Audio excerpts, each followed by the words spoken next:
Welcome to Gowri's craft. இன்றைக்கி நாம் இந்த வீடியோவில் எப்போ அப்ளை செய்ய போகிறோன்னு பார்க்க போகிறோம். அப்ளை பண்ணி பாருங்கள்.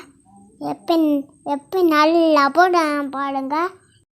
வீட்டிலையே சுவையான மொறுமொறுப்பான அப்பளம் எப்படி செய்யலாம் அப்படிங்கிறத நாம் பார்க்க போகிறோம். இது வரைக்கும் கௌரிஸ் கிராஃப்ட் சேனலை சப்ஸ்கிரைப் பண்ணாதவங்க சப்ஸ்கிரைப் பண்ணிக்கோங்க. பக்கத்தில் இருக்கிற பெல் பட்டனை கிளிக் பண்ணி ஆல் அப்படிங்கிறதையும் கிளிக் பண்ணிக்கோங்க. நான் இட்லிக்கு மாவாட்ட அரிசி ஊற வச்சுருந்தேன். அதுலேருந்து கொஞ்சம் அரிசி எடுத்து தான் இப்போ நம்ம அப்பளம் செய்ய போகிறோம். இதை நாம் இப்போ ஒரு மிக்சர் ஜாருக்கு மாற்றிடலாம். தண்ணியே கொஞ்சம் கூட ஊற்றாமல் நல்லா நைஸாக அரைச்சிக்கோங்க. மாவு அரைச்சதுக்கப்புறம் நம்ம தண்ணி ஊற்றிக்கலாம். தண்ணி ரொம்ப நிறையாவும் இருக்கக்கூடாது, ரொம்ப கெட்டியாகவும் இருக்கக்கூடாது. இந்த அளவுக்கு இருந்தால் போதும். நாம் இப்போ இந்த மாவில் கொஞ்சம் ஜீரகம் சேர்த்துக்க போகிறோம். அது கூடவே உங்களுக்கு தேவையான அளவு உப்பு சேர்த்துக்கோங்க. இது மூணையும் நல்லா கலந்து எடுத்து வச்சுக்கலாம். இந்த அப்பளத்தை வீட்டில் இருக்கிற சில்வர் பாத்திரத்தோட மூடியை வச்சு தான் நம்ம செய்ய போகிறோம். உங்கள் வீட்டில் எந்த சைஸ் இருக்கோ எது வேணால் எடுத்துக்கலாம். அதில் லைட்டாக எண்ணெய் தடவி அப்ளை பண்ணி எடுத்து வச்சுக்கோங்க. நம்ம இப்போ எல்லா பாத்திரத்துலேயும் எண்ணெய் தடவி எடுத்து ரெடியாக வச்சுருக்கேன்.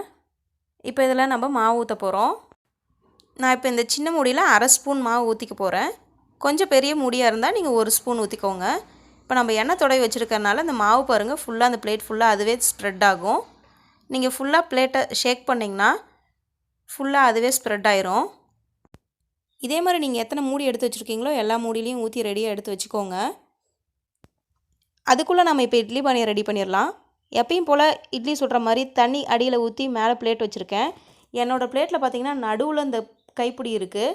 நீங்கள் உங்களோட பிளேட்டில் 2 பக்கம் கைப்பிடி இருந்தீங்கன்னா இதே பிளேட்டை யூஸ் பண்ணிக்கலாம்.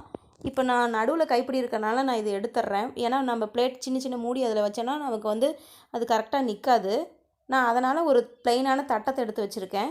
இப்போ அதுக்கு மேலே நம்ம எத்தனை பிளேட் வேணால் நம்ம அடிக்கடிக்க வச்சுக்கலாம்.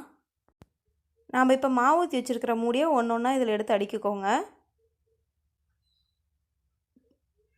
உங்களுக்கு எவ்வளோ மூடி அதில் இடம் பற்றுதோ அதுக்கு தகுந்த மாதிரி வச்சுக்கோங்க. அதுக்கு மேலேயும் நம்ம வச்சுக்கலாம். நான் இப்போ 5 பிளேட் வச்சுருக்கேன். உங்களுக்கு வீட்டில் இன்னும் நிறைய மூடி இருந்தால் இன்னும் கூட நீங்கள் மேலே வச்சுக்கலாம். இப்போ மூடி போட்டுருங்க. உங்களுக்கு இந்த அப்பளம் வைக்கிறதுக்கு 1 நிமிஷம் கூட ஆகாதுங்க. வெறும் 40-45 செகண்ட்லேயே வெந்துடும். அதுக்கப்புறம் மெதுவாக இடுக்கி பிடிச்சி வெளியே எடுங்க. சுடும். இந்த பிளேட் ஒரு 2 செகண்ட் ஆறட்டும். ஆறினதுக்கப்புறம் ஸ்பூனோ இல்லை கத்தியோ வச்சு இப்படி சைடில் மட்டும் நோண்டி விடுங்க. அப்பளம் அப்படியே அதுவே தனியாக மேலே வந்துடும்.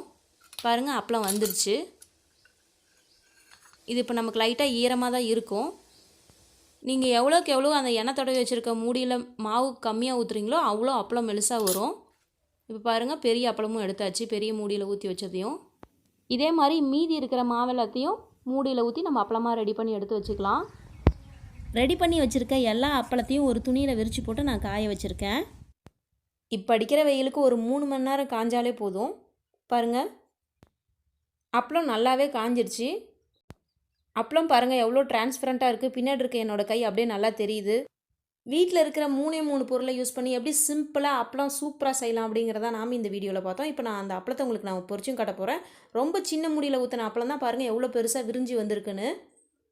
அப்பளம் ரொம்ப சூப்பராக மொறுமொறுன்னு வந்திருக்கு. இதே மாதிரி நீங்களும் உங்கள் வீட்டில் ட்ரை பண்ணி பாருங்கள். எப்படி இருந்துச்சுன்னு கமெண்ட் செக்ஷனில் மறக்காமல் சொல்லுங்கள். இது வரைக்கும் சப்ஸ்கிரைப் பண்ணாதீங்க, மறக்காமல் சப்ஸ்கிரைப் பண்ணுங்கள், லைக் பண்ணுங்கள், ஷேர் பண்ணுங்கள்.